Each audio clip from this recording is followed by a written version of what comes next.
Bumble provides proceptive input which can help regulate our child's sensory system. It is also a lovely non-verbal way to promote a bonding and connection with your child. Actually, yung mga katulad kasi natin na may gantong kid na may special na pangangailangan. Those children, your young people are sensitive to touch or making a massage challenge. Kaya talagang ginagawa namin siya 3 times a day actually. Ginagawa namin siya to improve his sensory and then sensory motors and mag-develop din ito na proactive or proprioceptive input sa kanila. It's very important to respect our child's boundaries. We should never force anything as unessential on our child that they actively dislike.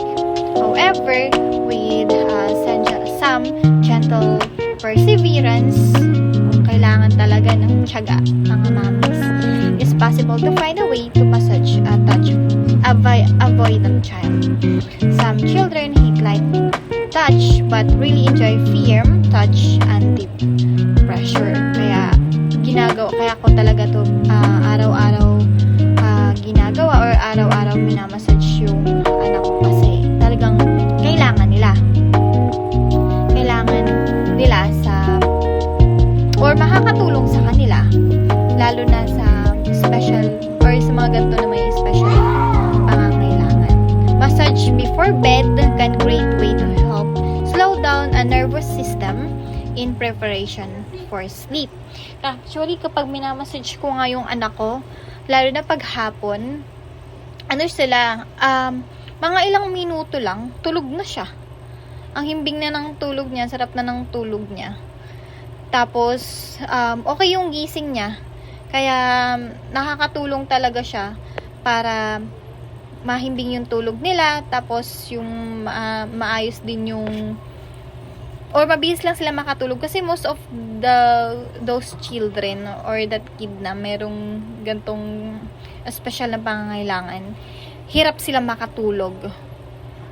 We can enhance the experience of adding other sensory elements of our child enjoys like darkened room or colorful lights or projection on the ceiling. Parang yun yung pwede nating ma-add para mas masarap at mas maayos yung tulog ng mga kiddo na ganto na may or kahit naman sa mga regular or walang special na pangangailangan, kahit tayo mas masarap matulog kapag madilim and then yung parang may something na colorful lights na nakakapag relax sa atin. Yun yung mga kailangan din natin. Yun lamang po. Sana makatulong sa mga mommies na may gantong pangangailangan. Wag po tayong sumuko. Wag po tayong mag-isip na kasalanan po natin. Hindi po siya kasalanan, kundi siguro challenge din sa ating mga mommies na magpatuloy at gawin yung lahat ng makakaya natin para sa mga anak natin. Kasi tayong binigyan ng authority ni Lord na maging magulang ng mga batang ito.